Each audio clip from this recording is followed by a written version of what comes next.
गांव में सर, हमारे गांव से आज तक सिर्फ एक लड़के ने सीजीएल क्रैक किया है and I am the first girl.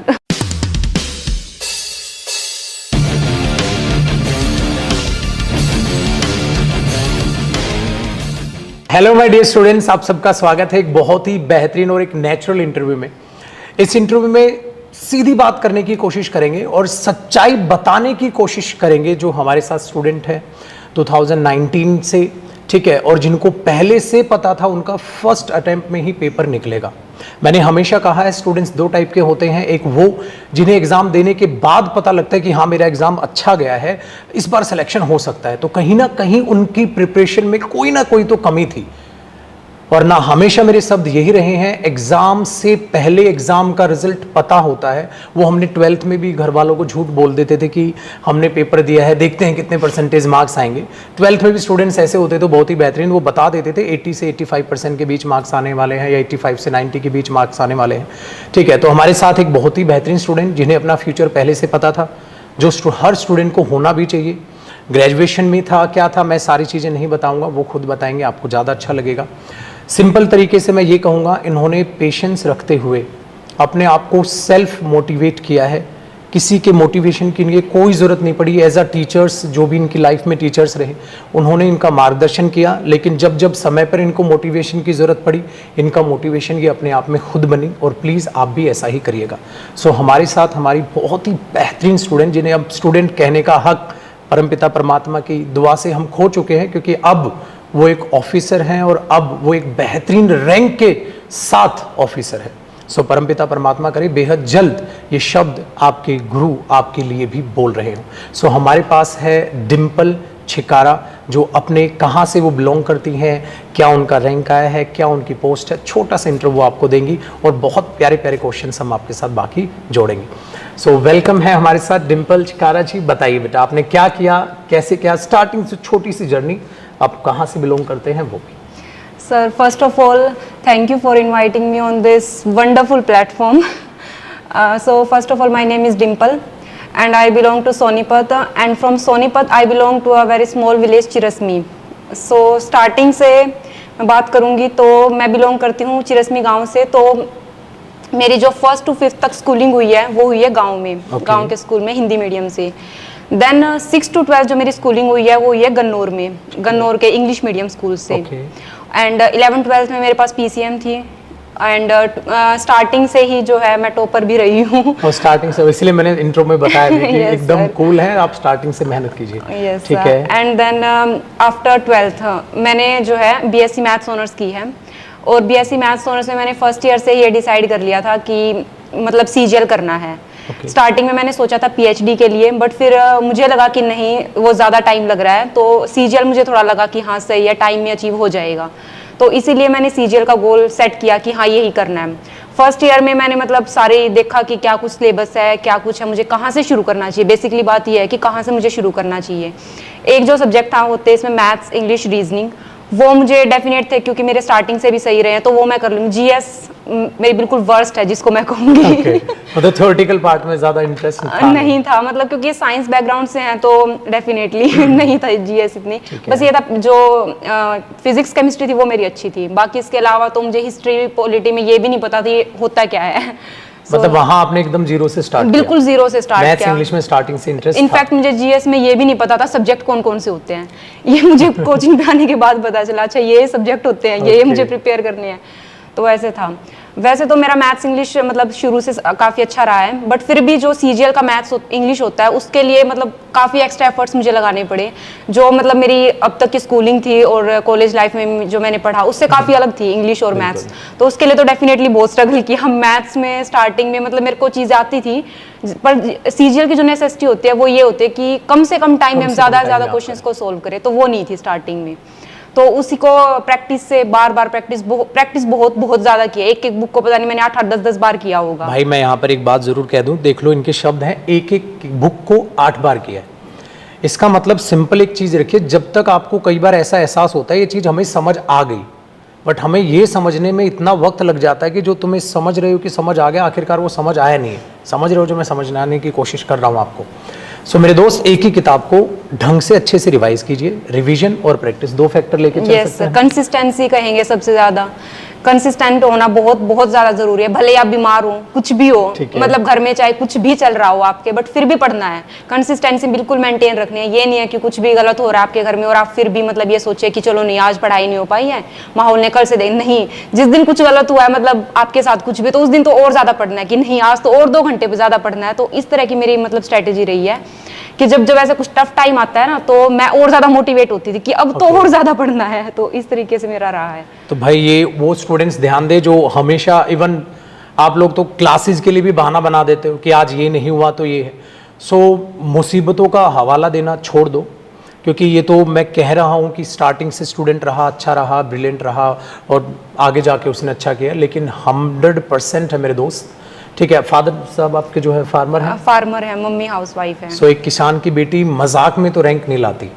ठीक है, अच्छा रैंक के बारे में हम पूछना भूल गए ना। Rank 18 sir. तो रैंक 18 है आपकी सीजीएल 2020 की बात करें। ठीक है, पोस्ट कौन सी ली आपने?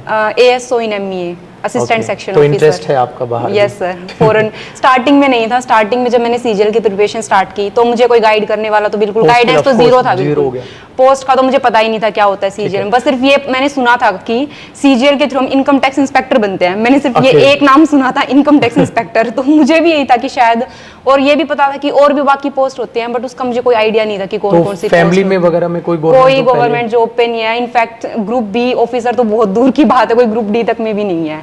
गवर्नमेंट जॉब से किसी गवर्नमेंट जॉब का किसी का मतलब फैमिली एजुकेटेड भी नहीं, कोई भी नहीं है, मामा मम्मी। तो रिश्तेदार फिर ये कहने के लिए तो नहीं होंगे क्या कर रहे हो, उन्हें ये भी एक्सप्लेन करना पड़ता होगा तैयारी किस चीज की चल रही है? हाँ पूछते हैं, जैसे मैंने तैयारी स्टार्ट की थी ग्रेजुएशन में, तो किसी कोई ऐसे जो थोड़े एजुकेटेड है जिनको थोड़ा पता है आस पड़ोस में, तो वो पूछते थे कि आप क्या कर रहे हो। तो मैंने बताया कि मैं ग्रेजुएशन मैथ्स ऑनर्स कर रही हूँ एंड साइड बाय साइड में सीजीएल के लिए प्रिपरेशन कर रही हूँ। आपके गाँव में कोई? गाँव में सर, हमारे गाँव से आज तक सिर्फ एक लड़के ने सीजीएल क्रैक किया है and I am the first girl.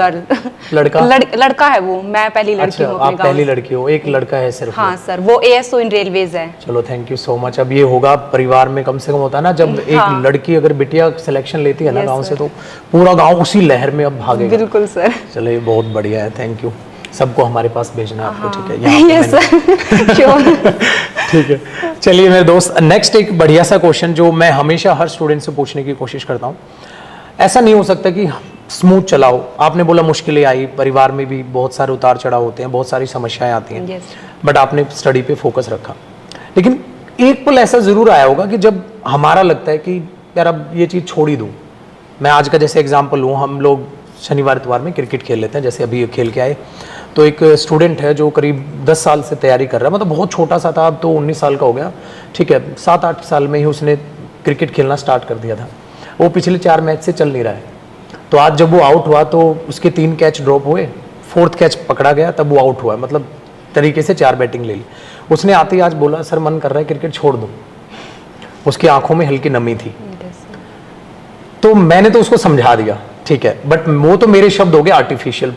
होता है ना, मोटिवेट करना बहुत आसान है, जिस पर बीतती है वो जानता है।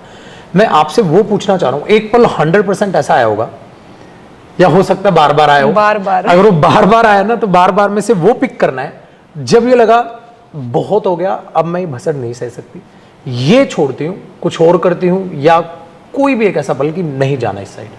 सर जैसे मैंने फर्स्ट ईयर से स्टार्ट कर दी थी कोचिंग, तो ये था कि सीजीएल के लिए तो मैं एलिजिबल नहीं थी, बिकॉज ग्रेजुएशन नहीं हुई थी और मेरी एज भी नहीं थी। मतलब जस्ट मैंने जब 20 का दिया था एग्जाम, तो मैं उसी से कुछ टाइम पहले 20 की हुई तो जस्ट एलिजिबल ही हुई थी। तो उससे पहले जैसे मैं कोचिंग ले रही थी, तो डेफिनेटली हम कहीं और ट्राई करते, जैसे CHSL हो गया, MTS हो गया, तो मैंने भी ट्राई किया। तो ये था, स्टार्टिंग में तो मेरा टारगेट ये बिल्कुल भी नहीं था कि मुझे ऑफिसर ही बनना है। स्टार्टिंग में तो ये था कि जैसे आसपास कहीं कोई एम्प्लॉयमेंट है ही नहीं, तो सबसे पहला तो मेरा टारगेट था कि मुझे कोई ना कोई गवर्नमेंट जॉब लेनी है। तो मैंने CHSL भी दिए, MTS भी दिए, और इंटरेस्टिंग बात ये है, मेरा फर्स्ट अटेम्प्ट में MTS तक में सिलेक्शन नहीं हुआ, तो बड़ा दुख हुआ था उस वक्त। बहुत बढ़िया। तो उस वक्त मुझे ये लगा था कि कहाँ मैं ऑफिसर बनने का सोच रही हूँ और कहाँ ये MTS तक में सिलेक्शन नहीं हो पा रहा, जिसके लिए मेरी फैमिली ने इनफैक्ट मुझे मना भी किया था। मम्मी मतलब वैसे ज़्यादा तो नहीं पढ़ी हुई, बट उनको नॉलेज, वो इंटेलिजेंट बहुत है, तो वो हर पल मुझे मोटिवेट करती थी। तो उन्होंने मुझे मना किया था इनफैक्ट MTS का फॉर्म नहीं भरना, कि नहीं तू CGL देना है ऐसे। हाँ, कि मतलब यहाँ टारगेट हो तो हाँ, तो मम्मी ने ही बोला कि MTS के लिए अप्लाई आप मत करो। तो बट मैंने नहीं सुना कि नहीं, एटलीस्ट ट्राई तो करना बनता है। तो मैंने MTS ट्राई किया, मतलब पेपर 1 पेपर 2 हो गए थे, बट सिलेक्शन नहीं हो पाया। तो उस दिन इतना बुरा लग रहा था जब रिजल्ट आया, तो मतलब मैं ये सोच रही थी कि कहाँ मैंने सीजीएल में मतलब सोच रही थी कि मैं ऑफिसर बनूंगी, इंस्पेक्टर, लाइक कुछ भी मिल जाए, और कहाँ मेरा एमटीएस तक में सिलेक्शन नहीं हुआ। तो मुझे मम्मी ने उस दिन ये कहा था कि हमें एक्चुअली वो नहीं मिलता जो हम चाहते हैं, हमें एक वो मिलता है जिसके हम असली हकदार हैं। तो तेरा एमटीएस में सिलेक्शन नहीं हुआ, अच्छा हुआ तेरा नहीं हुआ, क्योंकि अगर तेरा एमटीएस में हो जाता तो डेफिनेटली तू जॉब नहीं छोड़ती, तू पक्का इसको करती, क्योंकि अनएम्प्लॉयमेंट रेट इतनी हाई है इंडिया में, तो डेफिनेटली मैं उसको स्किप तो नहीं करती।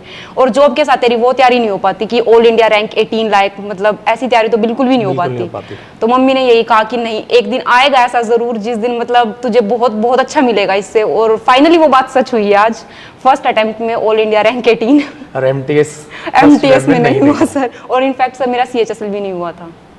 फर्स्ट CHSL अटेम्प्ट नहीं हुआ, एमटीएस MTS नहीं हुआ, और उसके बाद सर मैंने सीएचएसएल में दो सेकंड बड़े अटेम्प्ट झटके दिया, उसमें मेरा हुआ था। अभी फाइनली उसकी ज्वाइनिंग अभी पेंडिंग है, तो अभी तो वो ज्वाइन नहीं करनी है क्योंकि रिजल्ट आए काफी टाइम हो चुका है। तो मेरी फर्स्ट जॉब जो थी सीएचएसएल 2019 से मुझे मिली है। यार ये बढ़िया था भाई, ताली बजा दो, थोड़ी ताली, हाथ उठा लो यार। देखो ये कमाल का, मतलब ये मैंने इतना बड़ी उम्मीद नहीं की थी कि इतना बड़ा झटका लगा होगा। मेरा वाला होगा कि मॉक टेस्ट में नंबर नहीं बढ़ रहे सर, और मैं दिल से एकदम हार गई थी। मॉक टेस्ट में कैसे नंबर बढ़ाए? उस वक्त तो ये लगा था कि छोड़ देती हूँ, मतलब वही बीएससी मैथ्स ऑनर्स एमएससी करके पीएचडी करनी है, क्योंकि उसमें मैं अच्छी भी थी। तो बट नहीं, फिर मेरे को लगा जब शुरू किया है तो खत्म तो करना ही है, अब इसी को करना है, चाहे कुछ हो जाए, चाहे अटेम्प्ट में 4 लगे 5 लगे कितने ही लगे, करना अब सीजीएल। अब वो बिल्कुल जिद बन गई थी, बात ईगो पे लग गई थी उस टाइम जब एमटीएस नहीं हुआ था तो बात बहुत ज्यादा ईगो पे लग गई थी। उसके बाद मैंने मेहनत बहुत बहुत ज्यादा स्टार्ट कर दी थी, तो ये अब तो सीजीएल करना है। मतलब वो माँ का टच काम आया बहुत सर। तो मम्मी एक बार समझाना तो नहीं पड़ा होगा, बार बार जरूरत पड़ी होगी डेली शाम को? नहीं इतना तो नहीं था, क्योंकि सर मैं मोटिवेटेड थी काफी, क्योंकि गांव में जो है मतलब जो लड़कियों की जो कंडीशन है ना वो कुछ ज्यादा अच्छी नहीं है। मतलब उनका ये फ्यूचर है, अगर आप मतलब वैसे तो बहुत कम ही पढ़ते हैं, बट ये था कि हाँ लड़की है, अपना भले ही पढ़ रही है बट उसका जो फ्यूचर है वो कुछ ऐसा सेट था कि उसको घर ही संभालना है, लाइक घर का काम, भैंसों का काम, खेत का काम, यही करना है, कुछ इस तरीके का फ्यूचर सेट था गर्ल्स का।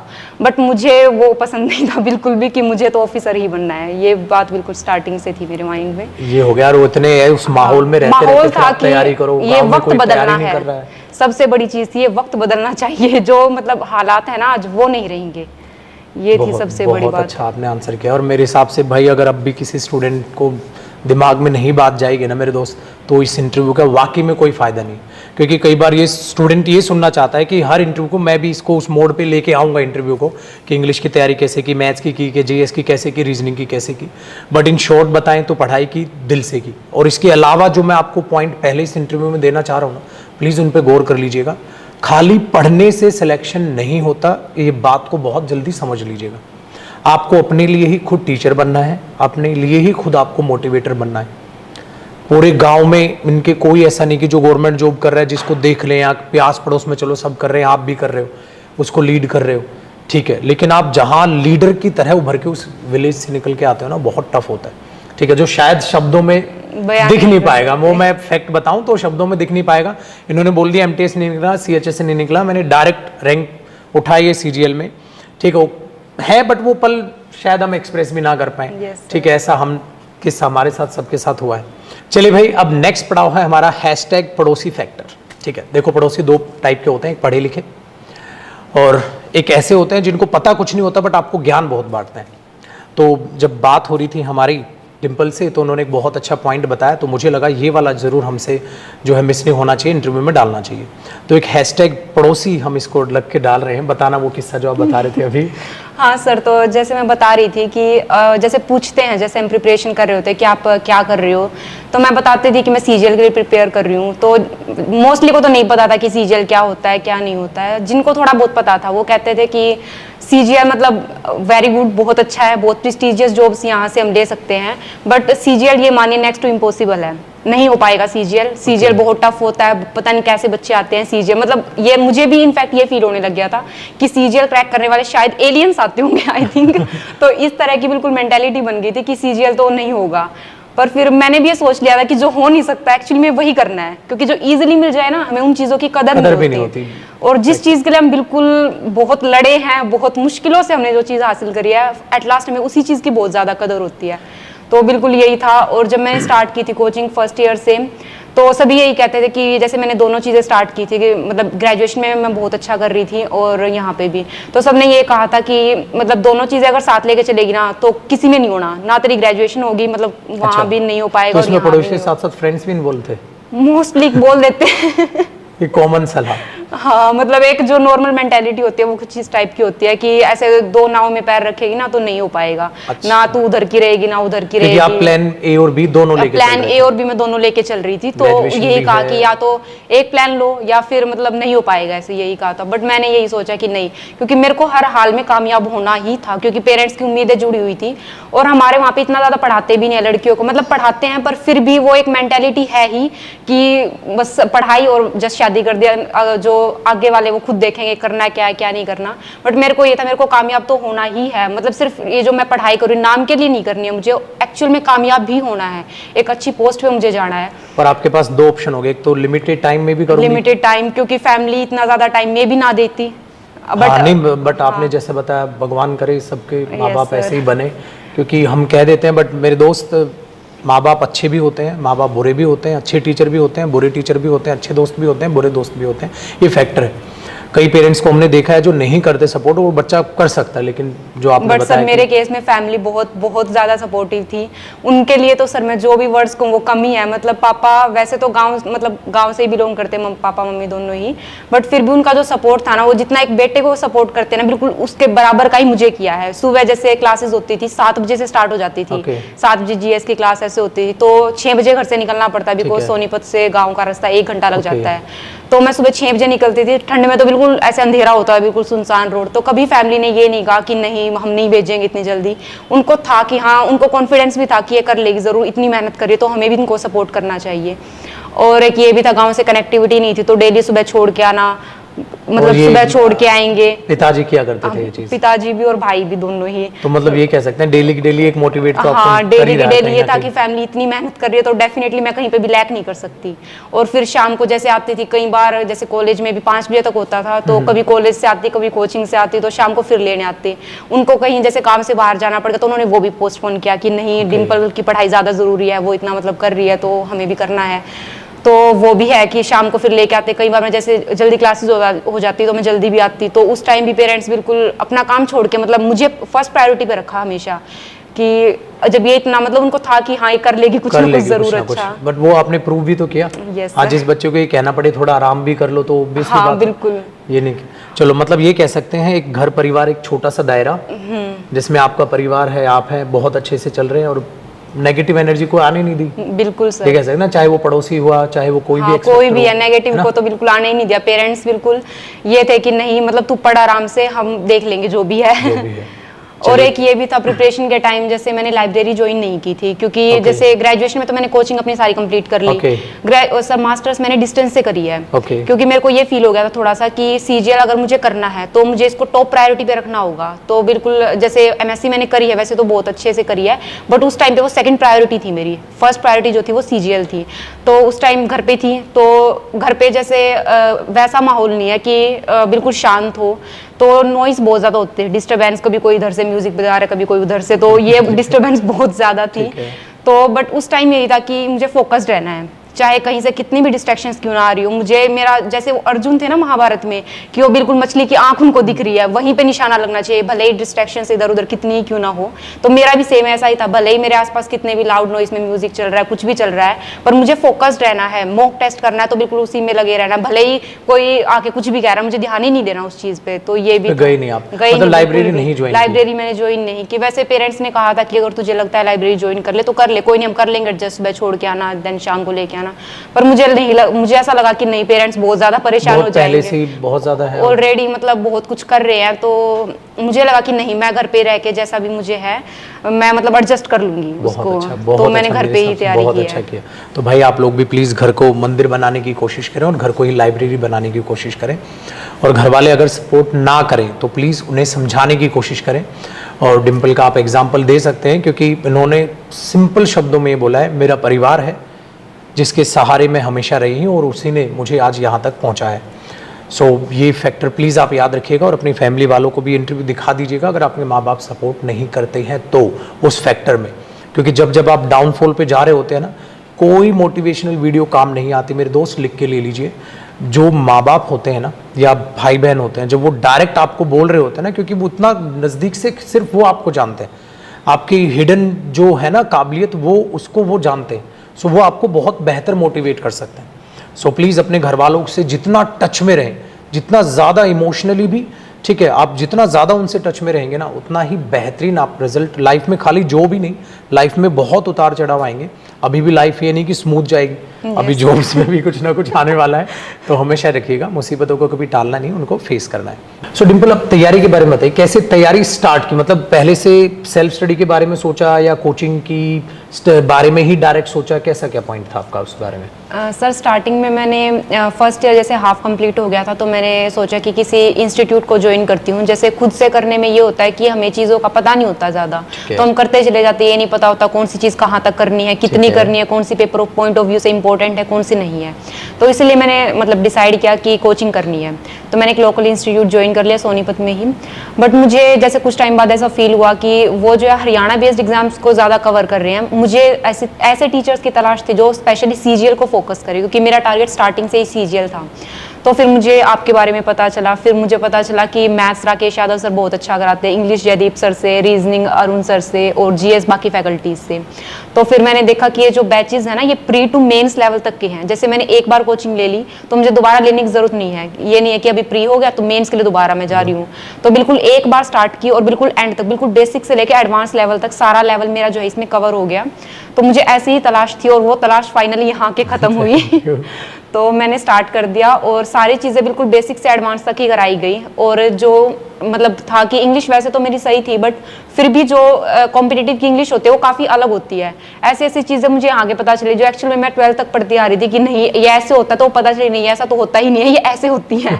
तो वैसे बहुत सारी चीज़ें थी। कॉम्पिटिटिव टच आपको मिल गया। कॉम्पिटिटिव वही मैथ्स में हुआ होगा फिर कि मैथ्स ऑनर्स में वही है कंज्यूमिंग। मैथ्स ऑनर्स में तो सारा थ्योरेटिकल चलता है, और यहाँ जो मैथ्स है वो है कैलकुलेशन बेस्ड ज़्यादा है। यहाँ पे चाहिए होती है स्पीड, सबसे जो मेन फैक्टर है वो है स्पीड। क्वेश्चंस आते हैं बट उसको शॉर्ट अप्रोच में कैसे करना है और टाइमली कैसे करना है, सबसे जो मेन फैक्टर है वो है टाइम।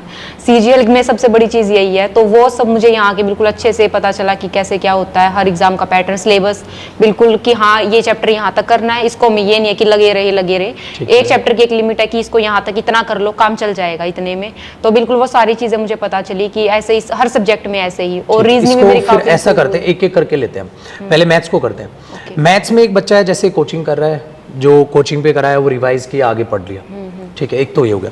आपने कुछ मैथ्स में ऐसा देखा कि अगर स्टूडेंट अपनी तरफ से ये तड़का डाल दे तो शायद और बढ़िया हो जाएगा, ऐसा कुछ ऐड करना चाहिए? आप कुछ किया हो ऐसा मैथ्स में? कोई आपको प्रैक्टिस की थी, बहुत ज्यादा प्रैक्टिस बहुत ज्यादा करी थी। मतलब मैथ्स की बुक आती है 73, पहले तो स्टडी मटेरियल जो राकेश सर ने कराया था वो मैंने बहुत, उसको तो मैंने आइडिया भी, मैंने कितनी बार किया, शायद 15-20 बार तो शायद मैंने वो कर ही ली होगी।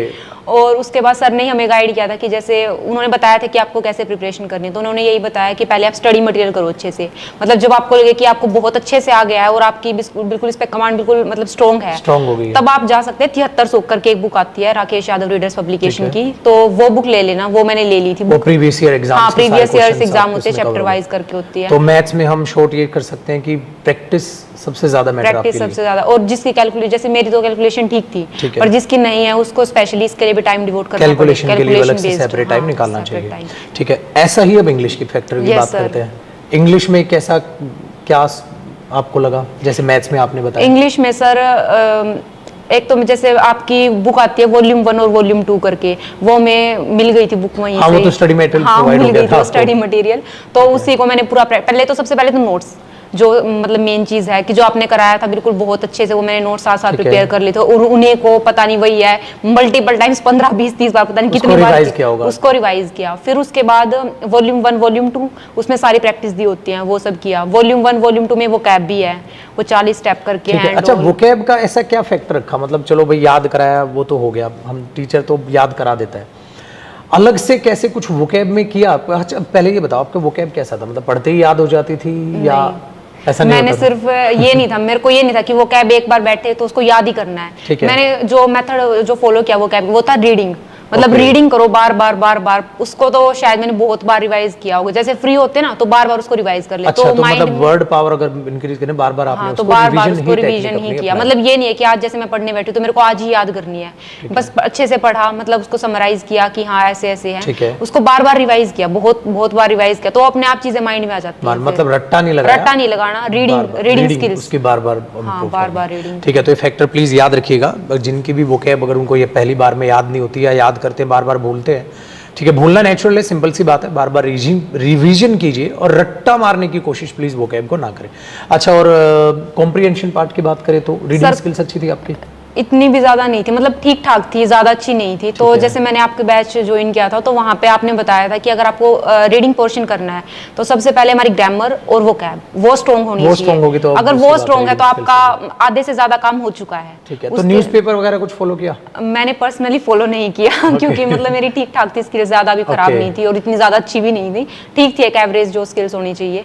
मैंने प्रैक्टिस की खूब, एक किरण की बुक आती है उसमें सारा प्रीवियस ईयर दिया होता है, तो बहुत बहुत सारी प्रैक्टिस के वो मैंने सारा कंप्लीट किया और कई बार मैंने उस बुक को किया है। प्रीवियस ईयर मतलब बार बार अपना बार बहुत अच्छे से करते हैं। बहुत अच्छे से। तो न्यूज़पेपर हम भाई ये कह सकते हैं जिनकी रीडिंग स्किल्स वीक है वो न्यूज़पेपर प्लीज रीड कर लें, ठीक है, क्योंकि डिम्पल की रीडिंग स्किल्स ठीक थी, अच्छी थी, है ना, तो उन्हें लगा कि मैं क्यों ना पैसेज को प्रैक्टिस करके ही सीख लूं चीज़ों को, बाकायदा न्यूज़पेपर पढूं, क्योंकि न्यूज़पेपर रीडिंग से क्या होता है ना, आप रीडिंग स्किल्स डेवलप कर सकते हैं। यहाँ मैं अपना पॉइंट ऑफ व्यू दे देता हूँ बेटा, रीडिंग स्किल्स डेवलप कर सकते हैं, आप न्यूज़पेपर पढ़ो, रीडिंग स्किल्स डेवलप हो जाएंगी। लेकिन जिनकी रीडिंग स्किल्स अच्छी हैं उनको मैं हमेशा ये सजेस्ट करता हूँ आप पैसेज पढ़ो, आंसर करो। अब न्यूज़पेपर में क्या करते हो, आपने न्यूज़पेपर में एक सपोज पैसेज पढ़ा, अब उसके नीचे क्वेश्चन आंसर है ही नहीं, फिर आप अगले पैसेज पे आ गए। लेकिन अगर रीडिंग स्किल थोड़ी सी भी अच्छी है तो अपना पैसेज पढ़ो, नीचे क्वेश्चन आंसर भी करते रहो। सो बाकायदा आप डेली अगर न्यूज़पेपर पढ़ रहे हो रीडिंग स्किल्स के इंप्रूव करने के लिए तो भले ही न्यूज़पेपर पढ़ो, अगर जरा सी भी रीडिंग स्किल है सो प्लीज क्यों ना भाई साहब 200 250 300 पैसेज ही सोल्व कर लो, रीडिंग स्किल्स भी साथ साथ क्वेश्चन आंसर भी आप कर लोगे। तो ये बात अपना पॉइंट याद रखिएगा। अच्छा, बात करें अपना जीएस की, क्योंकि जीएस आपने स्टार्टिंग में बोला जीएस आपका बिल्कुल एकदम बहुत वीक थी, वो आपने 0 लेवल से एकदम उठाया, तो उसमें इंटरेस्ट कैसे बना है हर एक अलग अलग इंडिविजुअल सब्जेक्ट पर? सर जैसे जो फैकल्टी है यहाँ पे, मैंने इसी फैकल्टी से ही जीएस पूरी कवर की है, ठीक है। तो इंटरेस्ट तो खैर कुछ ज्यादा नहीं था, पर ये है कि सीजीएल करना है तो ये एक मेजर फैक्टर, इसको हम नहीं छोड़ सकते, क्योंकि स्टूडेंट ऐसे भी होते हैं जो बाकी 3 सब्जेक्ट को लेके चलते हैं और उससे भी मतलब जॉब मिल जाती है, बट अगर आपको एक रैंक लानी अच्छी तो हम किसी भी सब्जेक्ट को स्किप नहीं कर सकते। ये बिल्कुल मस्ट है कि हर पोर्शन कवर करना है।